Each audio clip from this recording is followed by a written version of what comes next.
Welcome to the Lead Her radio show, where up is in and women are on the rise. Featuring your host, Kim Boudreaux Smith, business consultant and strategist, speaker, and international best-selling author. Kim supports women entrepreneurs in becoming top producers in their business. Kim's guests will be sharing business strategies and how to overcome obstacles and achieve true success. And now, here's your host, Kim Boudreaux Smith. Hey, Happy New Year, everybody, and welcome back to Lead Her Up is In, Women on the Rise radio show, broadcasting live from the Bold radio station. And tonight is Bold Mindful Mondays, and I've got I say this at all of my shows. I've got a very special guest. Well, all my guests are very special. Let's just get that out of the way right here and now. I have a really special guest, though, tonight. She's a very good friend of mine, and boy, it's more than just mindful with her. I can't wait for all of you to meet her, but I want to cover a few things here this evening. The last time we were on the air live, Bold is Beautiful book became an international bestseller. It also became a #1 international bestseller, and actually my one guest tonight is one of the co-authors in the book as well. We'll talk a little bit about that. But that was an amazing way to end a year. I took the holidays off, and then I went on vacation. We were going to attempt to broadcast live from Jamaica last week, but the internet connection when I went to go do it on Monday evening was not the greatest. So we decided not to chance and take a risk. So that guest that was on last week, we'll reschedule and have her on later on this year, very shortly actually. So I really wanted to play some Jamaican music live from Jamaica last week and send some warm heat waves to some of the folks up here. That's where it's cold, but it didn't work. Anyways, I want to make an announcement. Since Bold Radio Station has been birthed here at Spreaker, I have been running my shows for the last, maybe 5 weeks at the very most. We kick off the whole radio station tomorrow night, but for this very moment, we have had over 1,000 people following and listening on my Lead Her Up is In radio show. So that is really amazing news. That came to me in a personal email a couple weeks ago. I was elated to see that since I'm new here with the Bold radio station. So I'm very excited about that. And I want to let everybody know, as far as getting the Bold is Beautiful book, you can go to www.kimbsmith.com. Go there, or you can go to amazon.com. Bold is Beautiful. Either place, you can grab your copy. If you have not ordered your copy, you're going to want to grab it and meet these 27 bold, so beautiful women. They have so much to share. And you can even reach out to them because they provided all their ways of getting in touch with them. This is the Bold Radio Station, www.boldradiostation.com. And if you want more information about this radio station, go ahead and hop on there and just reach out to me. I'm available. I'm also on Facebook. But enough of all this stuff being said. I want to jump into the show. This is the first show of 2014. I have a very special guest and a very special friend of mine who, by the way, jumped in at the last minute today because my other guest, unfortunately, is going through something and she had to step away, and she'll come back on later on in the next couple of months. So Sheilah M Wilson, my very dear friend and colleague, stepped in at the last minute. So we're going to have some fun this evening, and you're going to learn so much. So let's not waste any more time here. I want to bring Sheilah on because she's sitting comfortably in my awesome green room. By the way, I think I need to change that green room and paint that this year for 2014. So here we go. Sheilah M Wilson is an extraordinary success and spiritual coach focused on conscious eating, entrepreneur, teacher, #1 international best-selling author and facilitator of mindfulness exercises, guided imagery, and energy psychology techniques. She is a licensed professional counselor, a licensed independent substance counselor, certified master addiction counselor, and a board certified coach. Sheilah has accumulated more than 13,000 hours coaching over 1,500 clients to achieve transformational results. She is brilliantly insightful and intuitive and respectful and compassionate. Sheilah works hard to be as healthy as she can be mentally, emotionally, physically, and spiritually. This heart-centered commitment allows her to be the best possible coach and mentor for her friends. And I would like to add, before I bring her out, not only does this allow her to be the best possible coach and mentor for her clients, but it also allows her, for me personally, for her to be a very, very, very good friend. So without further ado, could you all please bring Sheilah on and welcome her on?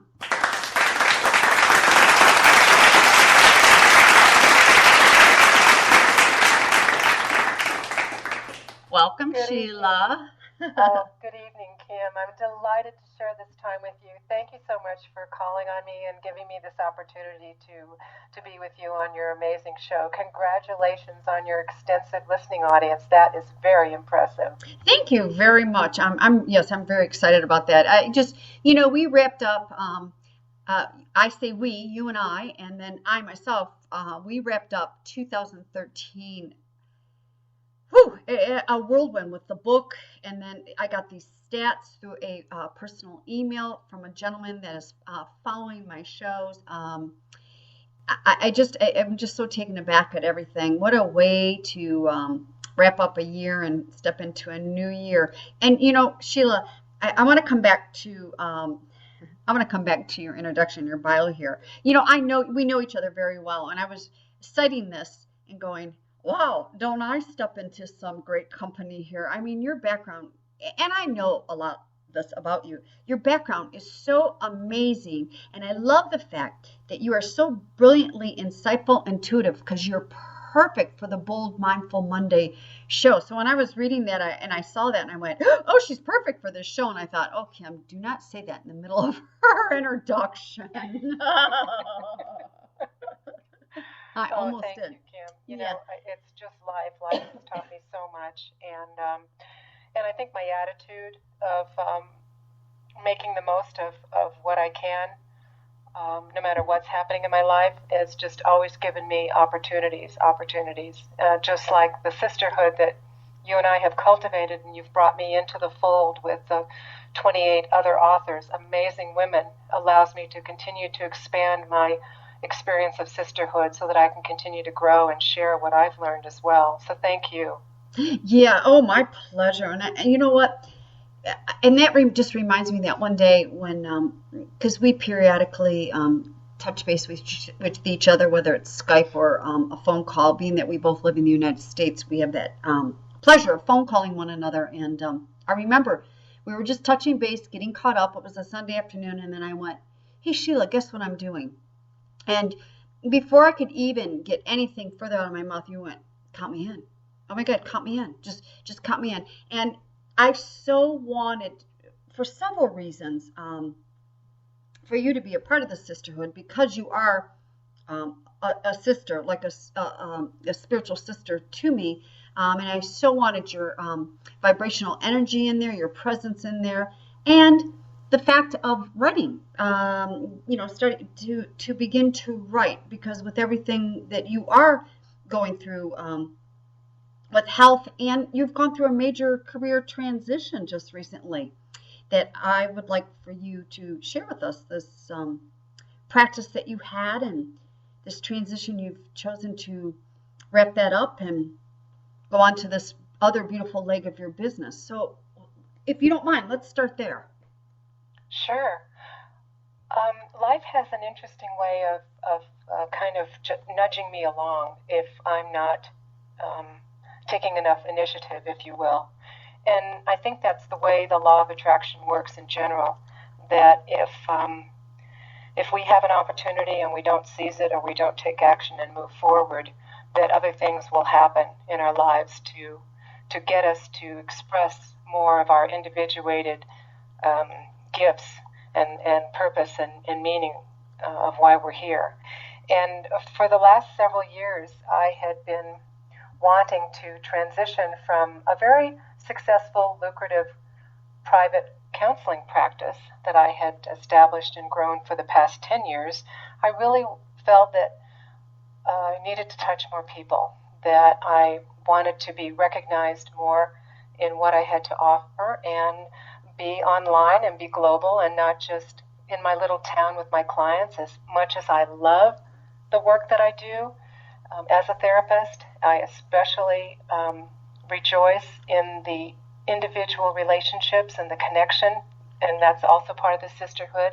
I found it very interesting that women, primarily women, although there were many men that I worked with in my practice over the years, a lot of the women seemed to find me, if you will. They had a sense that I was the right therapist for them because, as it would turn out, I had similar experiences or I had gone through similar things, and they knew that they would be understood and heard and respected. And a lot of this was very interesting stuff because it's the kind of thing that you or us as women perhaps don't often speak of, even to our other girlfriends and sisters, because they're not having the same experience or we're concerned about being judged or not understood. And so to be able to provide a safe, confidential, caring, heart-centered, loving space where I could open my heart and be present and listen and create that experience for another client, another woman, was the greater gift that I didn't even realize I was doing. So to be able to do that on a greater platform, if you will, was just calling to me. And so while I was working full-time in this practice and keeping the whole thing afloat, I was getting certified as a coach. I was studying about websites and getting online. I was resisting getting involved in social media, but I ended up doing it because one of the coaching programs that I was connected with required that we were on Facebook in order to interact with one another, and that was an international experience as well, people from all over the world. There were 25 of us in this one-year course. So I just started growing, and I wanted it. It was so excited. I was so excited, and it was so exciting. I wanted it so very much, and it was taking longer than I wanted. There were challenges and apparent obstacles, and as you know, as I've shared recently, the most recent obstacle that showed up in my world was a health issue that has to take precedence. Without our health, we don't have anything. And that was quite an adjustment to make as well, as far as accepting the fact that I needed to now refocus so much of my energy and time and life force in healing, and that my career had to suddenly, again, take a back seat. In my world, there are no mistakes anymore, and bad things don't happen to me either. And it's not a Pollyanna attitude. It's more of under a really deep knowing that whatever is going on in my life is, in fact, another opportunity. So what happened through this whole 2-year experience of trying to transition from counseling to coaching was I figured out that probably initially the best way that I could be of service is to offer what I know most personally, which is my recovery from compulsive overeating, which is how I got into becoming a specialist in addictions in my counseling practice, focusing on trauma, addictions, and attachment.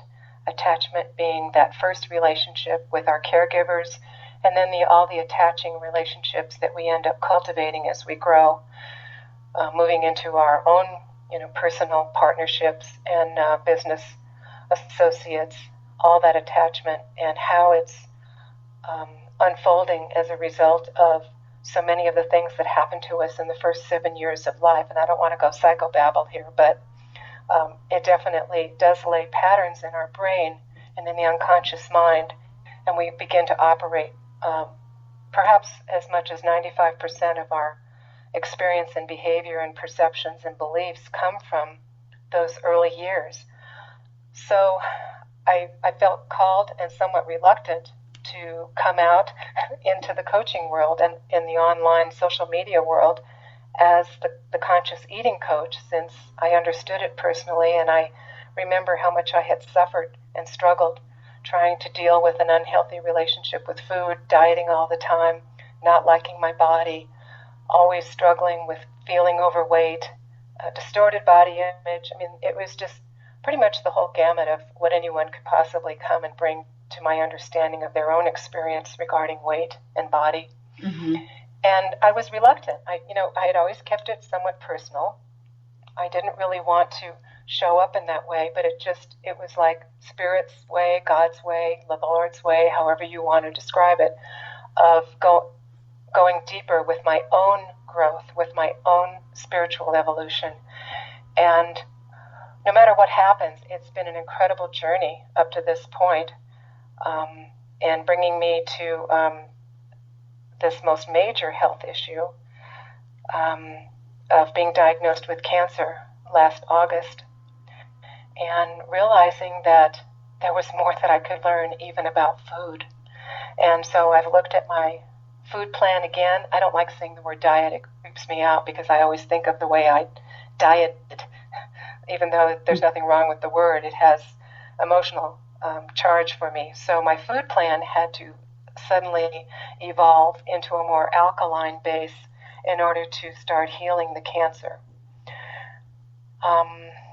Anyway, that's kind of the long and short of it, unless you had any more questions that you'd like to explore in more depth about that. You know, Sheilah, I want to share with everybody. You said something on one of our Sunday afternoon phone calls to me one time, and it really took my breath away, and it made me step back. And there's two things here. There's one thing that I'm going to share that you said to me, and then I want to come back around to this word diet, even because there's that emotional charge, and I have a fitness business, so I have an issue around this word diet. Not personally per se, but one time you told me, with this you become this conscious eating coach, and from personal experience, and not just personal experience, because you bring more than just personal experience to the table, with your credentials and everything. But you said to me, look, there's all sorts of addictions out there. Now I'm paraphrasing. These are not your exact words.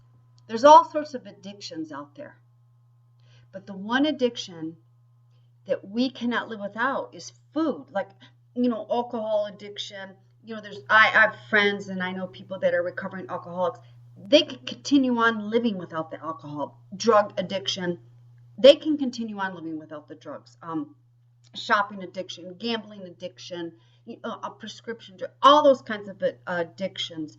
But when we deal with the food addiction, we can't go into food addiction recovery and not eat food anymore. We've got to have food to survive. I mean, you said that to me one time, excuse me, and I just went, whoa, yeah. That I never looked at it that way. I'm like, wow, because I never had a food addiction. I'm with you. I had that. I always felt the fat, had that body image, poor body image. I had an exercise addiction, a huge exercise addiction, and made me very sick.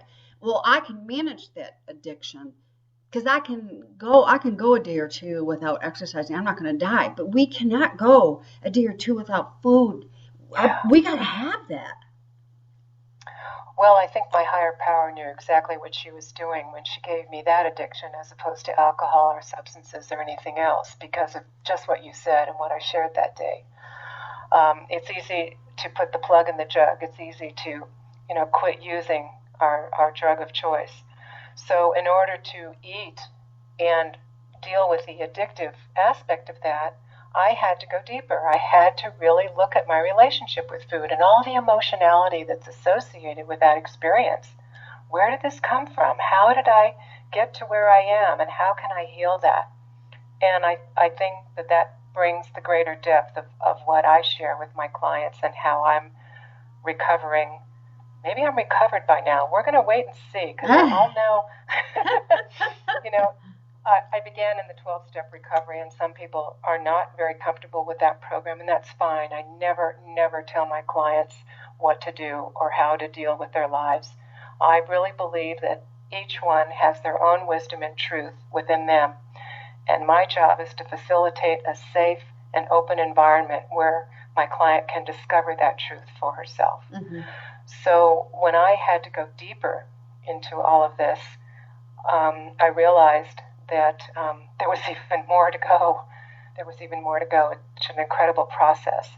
But my whole eating plan has changed because of the cancer again, and my relationship with food has changed again because of the cancer. And not that I would wish cancer on anyone, but it's been a gift for me. It's not something I want to give away, but certainly I've taken it as an opportunity to heal even deeper, to understand even more, and be able to be that much more for anyone else who wants to share their experience with me and allow me to mentor them and support them and encourage them in their own self-discovery. I hear you saying that you've said this now at least 2 times, Sheilah, as opposed to the O word obstacle, you are using opportunity. And I feel that if we all took our mindset and our verbiage and turn an obstacle into an opportunity, we grow, we become stronger, we become more confident, we grow, we can push through things and get to the other side where a lot is waiting for us. It's like working through the fears, getting through the obstacles, and taking those obstacles and turning them into opportunities. And in fact, I did say that to you yesterday. I mean, God forbid if I'm ever in a situation like that, you're the first person I'm calling, because you didn't let the obstacle take you down. You turned this into an opportunity of, how can I go deeper to heal myself? And you took on, I love the attitude you took on. Damn it, I can heal myself through this cancer, and I'm going to do it. I am going to do it. And off you went. And you're like Little Red Riding Hood skipping off, no pun intended. I mean, you're just like, I'm going to take the big bad wolf down. It's like, okay, Sheilah, get out of your way. I'm trying to keep this a little lighthearted here, even though it is a very serious situation. You didn't let it stop you. I know you got on the computer. I know you started researching. I know you started making phone calls. And I know you started reading things and looking into better ways to care for your body through, food and through meditation. And I know you were doing meditation prior to all this. And you just keep saying opportunities. And I love that. I love that a lot. And if there's anything the listeners can take away is, no matter what we do, we can get out of bed in the morning and get out of the wrong side of bed, and that can be an obstacle, or we can turn that into an opportunity. And I love what you're saying with that is this is an opportunity. And I think I told you yesterday, Sheilah, when we were talking, this is just going to make you even more stronger as a coach. I mean, your clients are just going to do nothing but benefit from this. Well, I have to take it that way. Thank you, Kim. Because I'm looking at 2014 as a year for me to even be more authentic and more genuine, and I've always shown up that way. I'm not a strategist.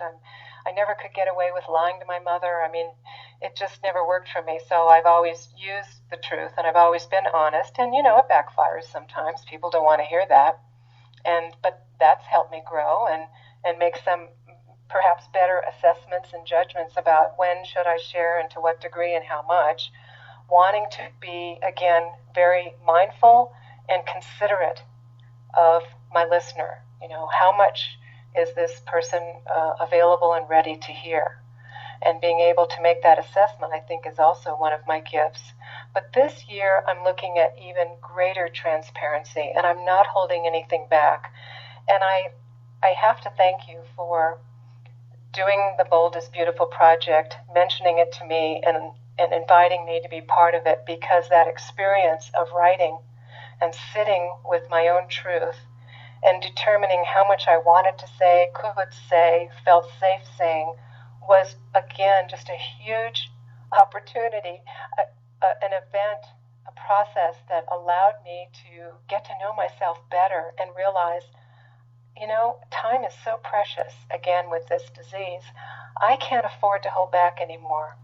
And so I want you and our listeners now to know that it wasn't all, oh, okay, I'm a warrior. I'm just going to fight this thing. And yeah, I did get on and do a lot of research, and I did get into my truth and know what I was willing to do and not do according to the responses of the healthcare professionals and their ideas of what needed to be done based upon their understanding of the kind of cancer I was carrying in my lungs. But there were very down, dark days. And I have to tell you, to be quite honest, there were days and times rolling through these last 7 months when I even thought, 65 is a respectable age to die. Mm-hmm. You said it. I've done a lot. I've accomplished a lot. I've already touched a lot of lives. I've made a difference. I can hang in the towel now and just let this cancer take its course and kind of, dink along and see what happens. That's a choice. I love having choices. That's freedom, But I think because I allowed myself to go there, to go to the darker side, if you will, it brought me back to my core of who I really am. It's like, Sheilah, no, you might feel that way right now. You might think you want to do it, or you might think it's an okay option. And yeah, it's a choice, but sweetie, that ain't you, Mm-hmm. And so I do continue to read. Sometimes I get overwhelmed. I'm learning now to live with cancer until these cancer cells remember that they're supposed to die, like every other cell in my body, and be renewed with the healthy pink cells in my lungs again. And I visualize that. As you said, I do meditate. I do a lot of guided imagery and visualization. And I think that's an important part of my healing with this relationship with cancer. But the other thing that I can't seem to override is this wiring in me that says I can never, never, never give up. And I remember during my divorce 20 some odd years ago, going to bed one night, feeling sorry for myself, maybe not really wanting to die, but that feeling of just wanting the pain to go away? Yeah. I just want it all to stop.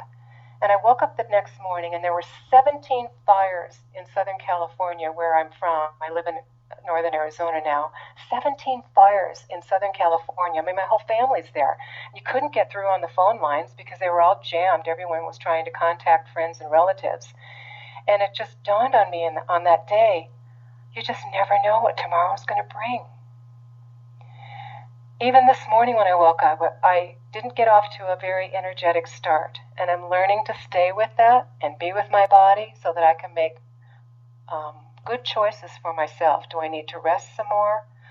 Would a home hydrotherapy exercise, a treatment be the next step? I run through all of my choices until I feel in my body, I feel in my heart the yes kind of sense. And I'm practicing that more than ever before, what that feels like, so that I can make the best possible choice for myself in that moment. And so if I need to be blue or sad for a little bit, I give myself permission now to go there, to be with it, because there's even gold in the shadow. In that darkness, I can light a match and the whole room lights up, and answers come and inspiration comes. Or I get onto social media, or you and I chat and something is brought to me and I'm alive again. So we must never give up, no matter what is dealt us. I will always respect anyone's decision to stop trying, but that's not who I am. Mm. You know something? I'm listening to you, Sheilah, and I a lot of times when I'm on the radio show, I will write a word down, which I wrote down the word diet. We'll come back around to that. But right now, what you just said, you can take what you were just sharing, you could take that and literally apply that to what we go through as entrepreneurs, solo women business owners that we are. Definitely. You know, knowing when to stop a project and walk away from the desk and go take a deep breath. Knowing when to keep pushing through on a project and you know, we're tired and we're almost there and we got to complete it. Or knowing when to literally close the office doors and not go back in for the rest of the day or evening or Sunday or whatever. And it's listening to our gut, our intuition, and listening to what our bodies are saying. Because my experience in my business, when I become, and this is the analogy I always use, Cinderella comes walking out of the ball and the glass slipper falls off, but she turns into a pumpkin because it's midnight, so she's getting the heck up out of there because she doesn't want the Prince Charming to see her. So he comes running out behind her, excuse me, and he grabs the glass slipper, and the next day he gets his whole entourage because he's got the magic piece to the puzzle. That shoe's going to lead him to the woman he has fallen in love with and wants to, you know, her to be the princess, his wife. So he gets on his horse and he goes from woman to woman. And each woman sees this knight in shining armor and they all want to marry him because they're going to become princesses, of course. So they're trying to cram their foot into that glass slipper. And my experience personally, when I'm overly tired, or I'm overdoing it, or I get into my control mode as opposed to staying in my managing mode. There's a huge difference there, the control mode or managing mode. And the control mode is where I'm one of those women trying to cram my foot in that glass slipper and I'm trying to force things. And that's when I know I need to just wipe my hands off, let it go, and either start another project or literally get up and walk out of my office here and go get a breath of fresh air or another piece of scenery. And what you're sharing about what you're doing days when you wake up and you're not feeling well or your energy levels are a little low, you're allowing yourself to be there. You're not going to be one of those women in that village trying to cram your foot in a glass slipper. And that, what you're going through, Sheilah, oh my goodness gracious, you're going to be able to apply so much of that with your clients, with their conscious eating and around their lifestyles and their lives and their business. I just had this big, huge when you were talking. I'm like, oh my God, that can be applied right into the, you know, your clients, you know. So sure. Teaching, That's it's teaching women how to be okay in that, how to be great in that moment, not just okay, but how to be great and accept that, you know, as opposed to lack of self-worth or comparing or grass is greener on the other side, all that stuff that we human beings all go through. Well, when we're down in those dark places, it's hard to remember, you know, that it could change. Like I said, you know, the fires tomorrow, it could be totally different. What's happening to me now is moment to moment, like you were saying. And again, reflecting on just my day, this morning waking up, and even though I slept 8 hours, I didn't feel rested, and I know what that feels like. So I just kind of took it easy. I'm learning to. I'm a Type A personality. I mean, you know, if you look at my calendar now compared to what it was last year, it's like night and day. I mean, I had every hour scheduled from 11 to 7. I did give myself the mornings because I started to watch my own body rhythms, and I needed more time to wake up and enjoy breakfast with my husband and water my plants and meditate. Not necessarily in that order, but that was my morning. And then I would get to the office, as reluctant as I wanted to be sometimes, and staying. I just love my home. It's my sanctuary. But once I got to the office, I had created another amazing environment, and I loved it. And then it was hard for me to leave. So I have to be careful that I don't switch addictions and become a workaholic instead of a foodaholic. But now I'm just allowing myself, because I've gone through such challenging treatment episodes and this up and down and the not knowing and the wondering and the trying to, I spent 5 months just putting together my own healthcare team that had the energy to support me in positivity of how I wanted to heal and move through this process. So it's just been a lot of, coming and going and up and down. But I only now am allowing myself to schedule one activity a day. And that seems so ridiculous to me at first, because I'm such a doer and such a productive, creative person. But that's being realistic right now. That's honoring all of my limitations and my focus on healing. I mean, my priorities had to change radically. So, healing comes first, and within that is the rest and the sunshine and the water and the food and the pills and the treatments, and it goes on and on and on.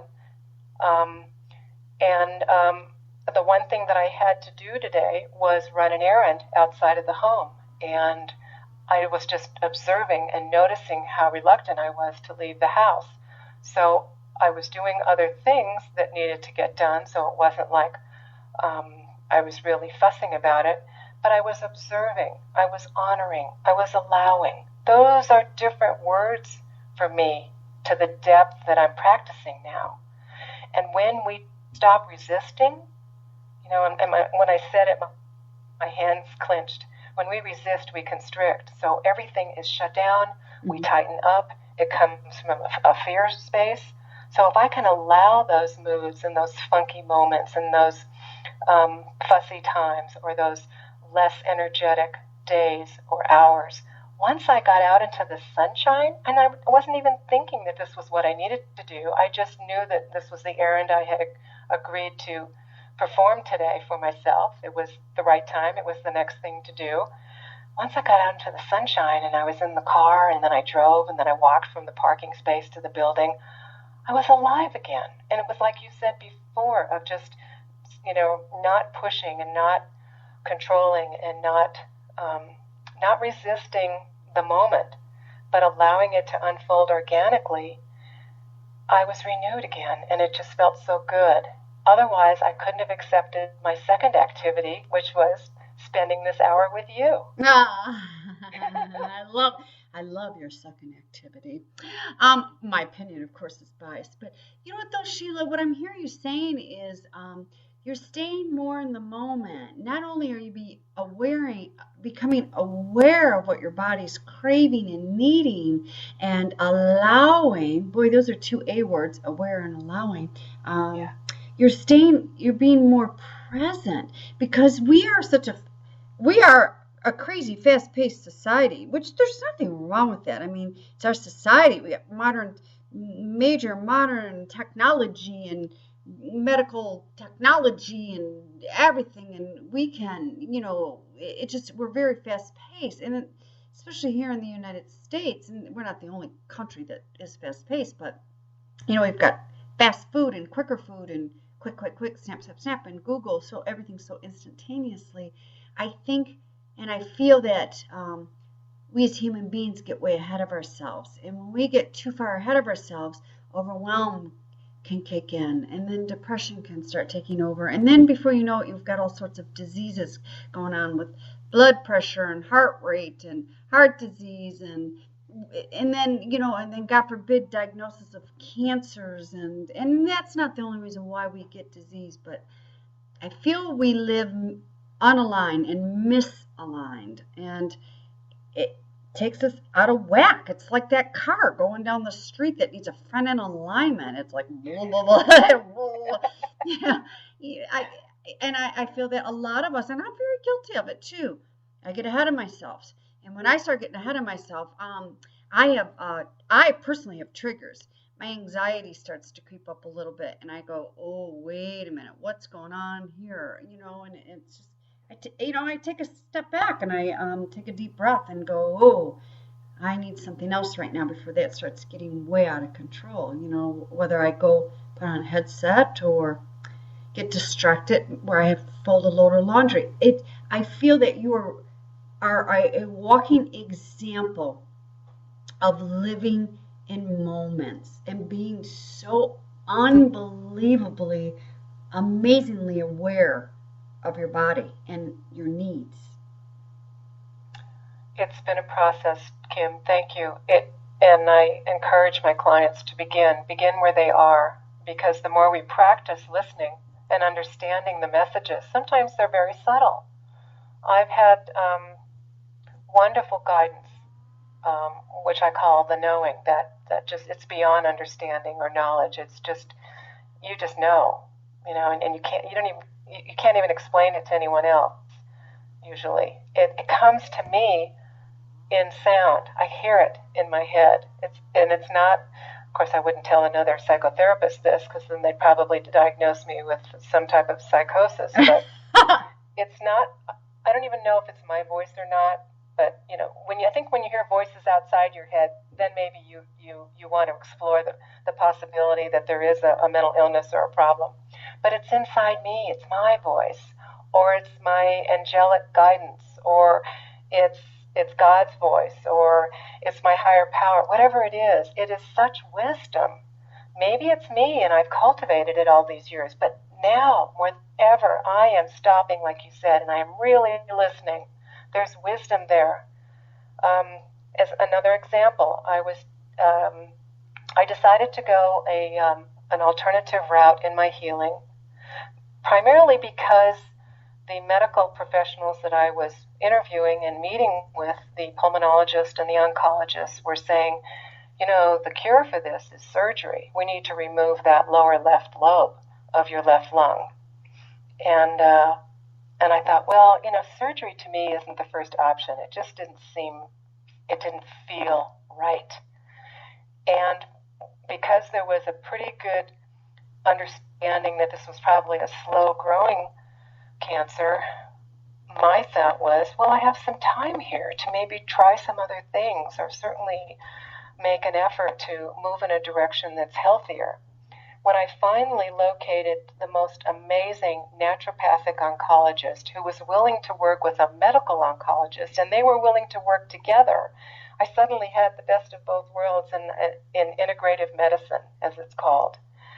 And the naturopath said to me, you've already done such amazing work. This was even before we started any treatment.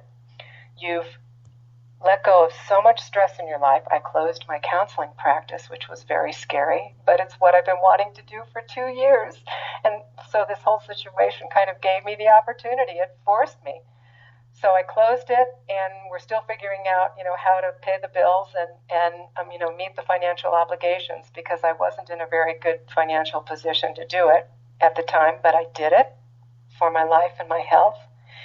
I started investigating, what is cancer? How does it thrive?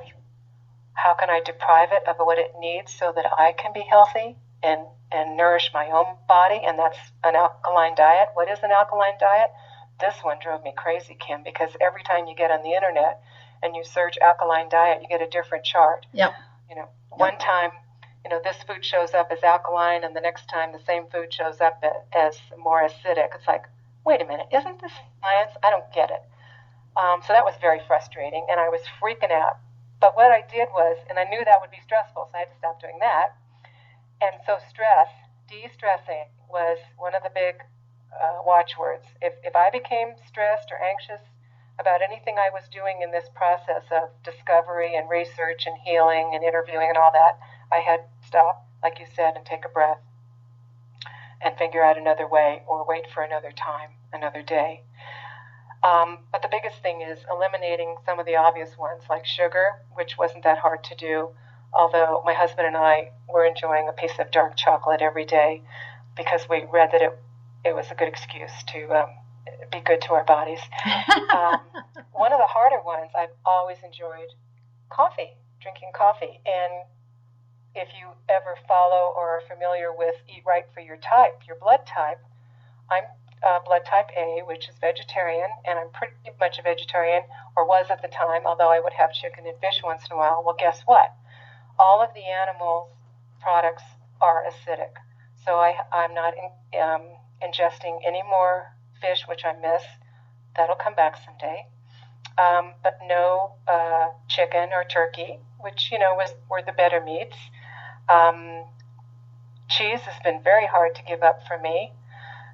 I am having a little bit of yogurt because of the Budwick diet and cancer treatment that I did. I've done research all over the place. I guess my point is that each one has to find their own way. There is no one right way. And depending on your individual metabolism, your blood type, the way you use food, your body, the uniqueness of your own chemistry will determine basically whether a food is treated and viewed as acidic or alkaline. But I think the obvious ones, like I said, are alcohol, sugar, animal products for the most part, and coffee. And then I work with everything else. I've always been a vegetable lover. I have to really hold back on too much fruit, although there are alkaline fruits such as the berries, and I love berries. But they have sugar, natural sugar in them, so I'm kind of keeping that in balance. It's a real balancing game, and isn't that another metaphor for life, keeping your life in balance? Yes. Yep. And and everything you're sharing here, again, I'm sitting here thinking, oh my gosh, with her clients, Sheilah, your clients are going to just do nothing but they'll benefit anyways because I'm such a fan of yours, but the depth of the benefits that they're going to get from you, because everything that you are going through with your health challenges right now, we can apply that to the challenges that we go through in our business. There's so many metaphors there. And again, I'm a big analogy metaphor type person. I mean, there's so much there. There's so much there. Sheilah, do you believe we only have like about 12 minutes left? Well, whenever you and I get together, we enjoy sharing and talking, and the time flies by. Yeah. Before I go one more step, will you please share everybody, excuse me, how they can get in touch with you? We're not done, but I want everyone to know how they can get in touch with you. I am on Facebook. I've had to use my middle initial because there is another Sheilah Wilson floating around. I think she's a beautiful artist. I haven't looked at her work lately. She has a website as well as being on Facebook. So I'm Sheilah M Wilson, and Sheilah is spelled Sheilah. There's an H at the end of Sheilah, Sheilah M Wilson. And that's also my website, www.SheilahMWilson.com. My daughter is graciously stepping into my staff as I come out more as the conscious eating coach. And she is a 30-something, well entrenched in social media, and she has agreed to be my social media princess. And she is going to get me on LinkedIn, and she's going to start tweeting for me and helping me get the word out, sharing some of these pearls of wisdom and supporting those who are interested in following me. So, and that's also Sheilah. Sheilah Wilson is my Twitter name. I didn't have to use the M. I guess Sheilah Wilson isn't on Twitter yet.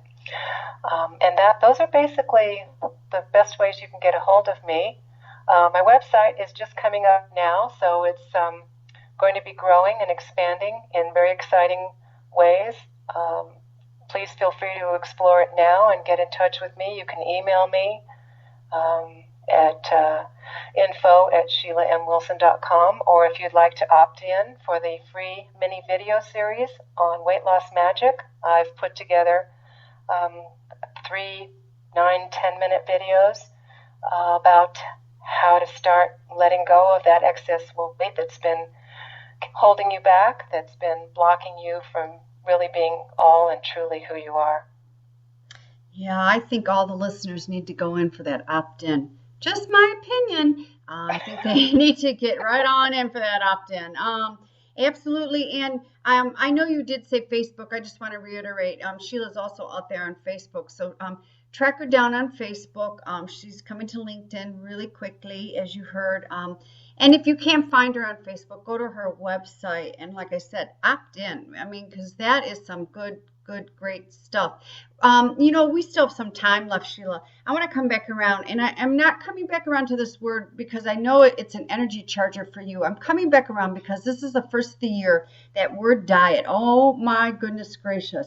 Every flipping commercial on TV is all about save here, join now, this health club, and I go to I practice yoga, and at this time of the year I go to yoga. The classes are packed, and by the end of February, everyone's, all these newbies are gone. I'm not a big New Year's resolutioners, but right now this is like high flying season time for those diets. I'm going to lose 20 pounds, And you said early on, you personally don't like to step around the word diet. From my fitness background, from my first business my fitness business is, I've never practiced the word diet personally, nor did I encourage it, because the first three letters of the word diet is die. And it's a temporary fixed Band-Aid. You're just slapping a Band-Aid on something that, the problem with the diet, it's a fad, it's a phase. And if you are doing a diet, listeners out there, if you're doing a diet, here's the question I want you to ask yourself. Can I live like this for the rest of my life? And if you say no, you better change those eating habits up ASAP.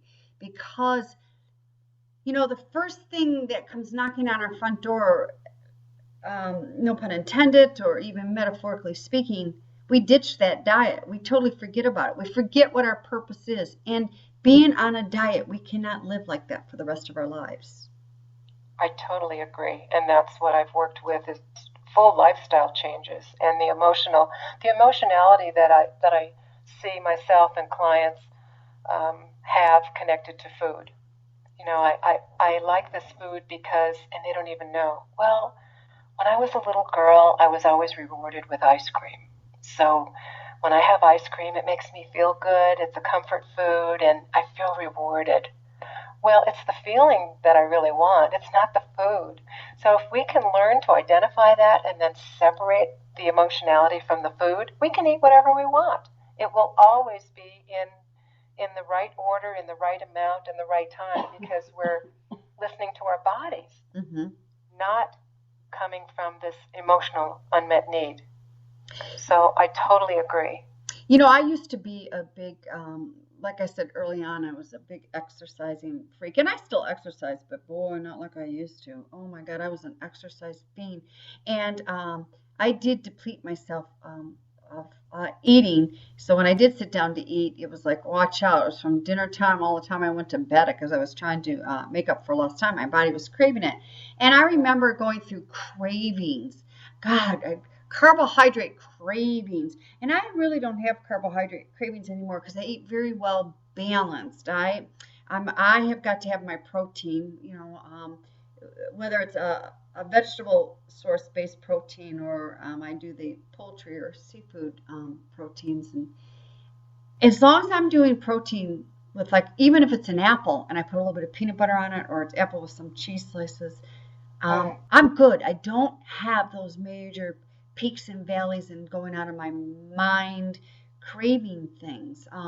And when I do have a craving, you were talking earlier, I'm not a big chocolate person, and if I'm going to grab for chocolate, I'm more of the milk chocolate girl. A bite is plenty. Whereas, before I used to go, oh my God, I'm craving potato chips. I used to sit down and eat a whole bag. Now I can maybe do a handful, and I'm good. I'm so good. Isn't that freedom? Isn't that amazing? Yeah, I don't want any more. And I was raised like a lot of people with, the comfort foods, and living in Michigan.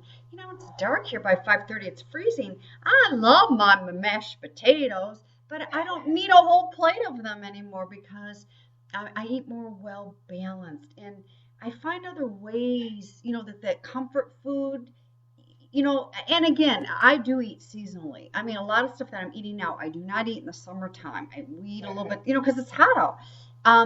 I do like my comfort food, Sheila, but I don't need the whole pound of potatoes, if you will, or the whole plate full or whatever.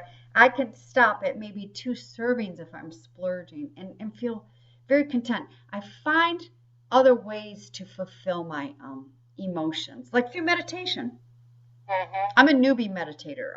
I've been only meditating for a couple of months now, and good for you. Yeah, thank you. I think you and I've had that conversation, but I find meditating, and you know what? And I talk a lot about meditating in the shows here. So I want to not come off course here because we've got about 5 more minutes.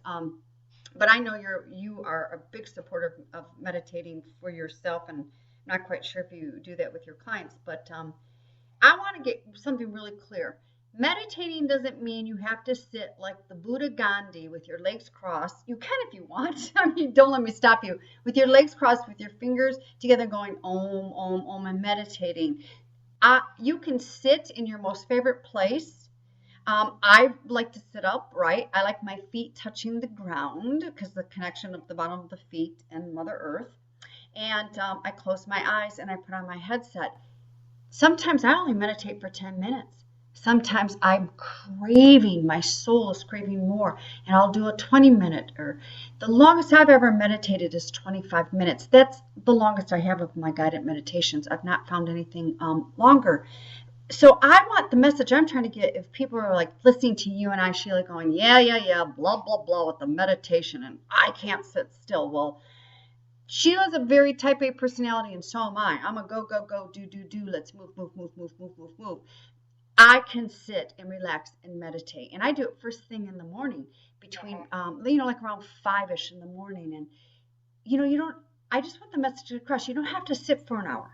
You don't even have to sit for 20 minutes. 5-10 minutes, begin. Yeah. Just begin. You're absolutely right. You don't even have to sit. Yeah. Yeah. It's my understanding, and from the reading and the study and the teachers and the practice that I've engaged in, that meditation is one form of mindfulness, and I think mindfulness is more of the key here. And you can have a meditative process walking through the forest or taking a walk in the park. Yep.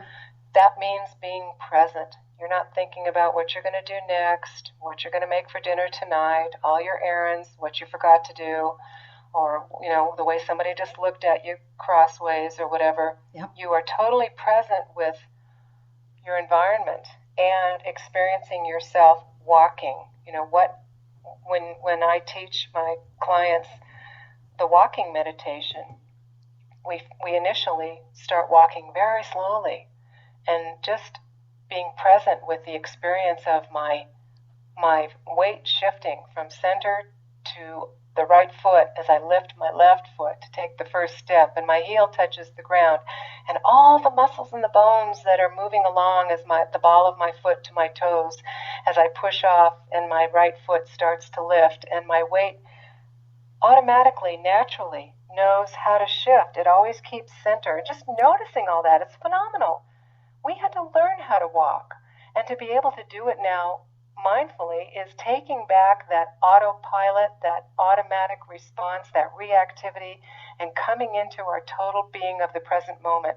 So when I take a mindful walk, I'm not only present in my body, but my attention will shift to my environment, and the sky is so beautiful here. I'm very blessed to live in a very clean air, high altitude environment where it's crisp and the sun is warm and the air is cool in the winter. And we get snow, and there's still snow on the ground, especially on the north sides, not melting yet. And going out early in the morning where the sky is pink and the birds are just waking up. I mean, just to be taking in and drinking of my world is so nourishing in that way. That feeds me in a way that I used to stuff food down me. Mm-hmm. And so when I talk about nourishing your body and feeding your soul as my tagline, I really mean it. To distinguish between, am I hungry? What am I hungry for? Is it food? Is it being in the sunshine? Is it companionship? Is it quiet time? So you're absolutely right. Being able to sit, and you don't need to be in lotus position. Sitting in a chair is highly underrated, but being able to sit like an Egyptian queen with your legs grounded and relaxed, but in a dignified posture, is teaching our body to be present. And the wisdom that you can afford yourself that comes through in those moments is beyond the best therapy. Yes, it is. And I agree. Well, we are at the top of the hour. Do you believe that, Sheilah? So before we wrap this up, will you please just one more time give everybody your website so they can go opt in and get to know you and connect with you? I would love it. And my invitation when you opt in is to please email me with any questions, any concerns, and especially your progress, your breakthroughs. Sheilah M Wilson, Sheilah. That's the hard part. The M as in Marguerite, and the Wilson you know how to spell. SheilahMWilson.com. I would love to hear from you, support you in your journey. And by the way, one last thing. Diet is not about being thin. Curves are gorgeous. This is about being who you are and being comfortable in your body and not fighting with food anymore. Yes, absolutely. And absolutely. So, Sheilah, if you can just hang tight in the green room there, make yourself comfortable. I want to say thank you so much. And one more time, give you a round of applause.